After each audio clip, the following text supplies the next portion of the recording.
अब हम बात करेंगे हेमोस्टासिस की। हेमोस्टासिस का तो प्रोसेस होता है कोगुलेशन का, यानी कोगुलेशन का प्रोसेस जो है ना, जो होता है बॉडी के अंदर, जब ब्लीडिंग हो रही है, ब्लीडिंग को रोकने के लिए जो प्रोसेस चलता है पूरा, है ना, उस ब्लीडिंग को रोकने के लिए वो हेमोस्टासिस है, यानी कोगुलेशन, कोगुलेंट्स इसमें आ जाते हैं। अब बात करते हैं थ्रोम्बस क्या होता है, एम्बुलस क्या होता है, एम्बुलाई क्या होता है।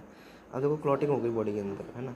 बॉडी के अंदर क्लॉट, मतलब बॉडी के अंदर ब्लीडिंग हुई और वहाँ क्लॉटिंग हो गई। अगर वो ब्लीडिंग जो है वो वहाँ पर क्या क्लॉटिंग हुई बॉडी के अंदर, और वो फिक्स्ड है, मतलब वो हिलती नहीं है, मूव नहीं करती क्लॉटिंग, एक जगह बन गई तो एक ही जगह पे है, वो वहीं पर ही बनी हुई है, मूव नहीं कर रही है, दैट इज कॉल्ड थ्रोम्बस। अगर वो पूरी बॉडी में क्या होगा,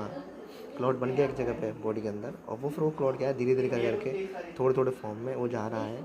और ब्लड के साथ मूव कर रहा है और अलग अलग जगह में जाके क्लॉटिंग जो है वो बना रहा है, क्रिएट कर रहा है, दैट इज एम्बोलस, है ना। थ्रोम्बस जो है वो कम डेंजरस है, डेंजरस तो दोनों है,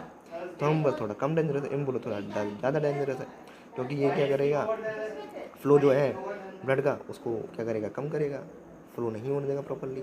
फिर अब इसकी कुछ लेयर्स होती हैं ब्लड वेसल की, है ना, tunica interna, tunica media, tunica externa. अब ट्यूनिका इंटरनल जो लेयर होती है, यानी अंदर की लेयर जो होती है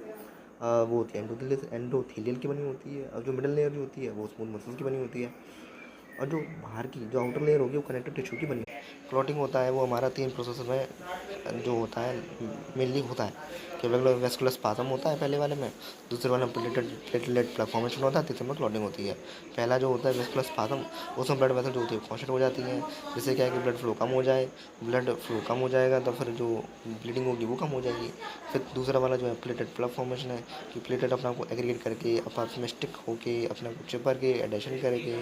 है ना, उसमें क्या करेंगे, उसको रोक देंगे क्लॉटिंग,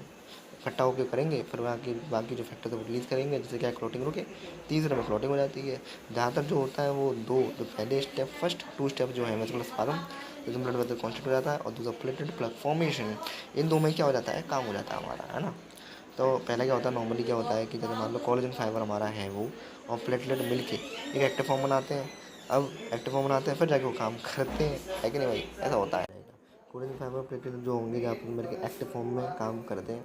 अब प्लेटलेट जो होते हैं, मतलब एक वेसिकल होता है, प्लेटलेट के अंदर एक वेसिकल होती है, उसमें क्या होते हैं ना, प्लेटलेट की हेल्प करने वाले कुछ फैक्टर्स होते हैं, जैसे एडीपी हो गया हमारा, एडेनो डाइफॉस्फेट,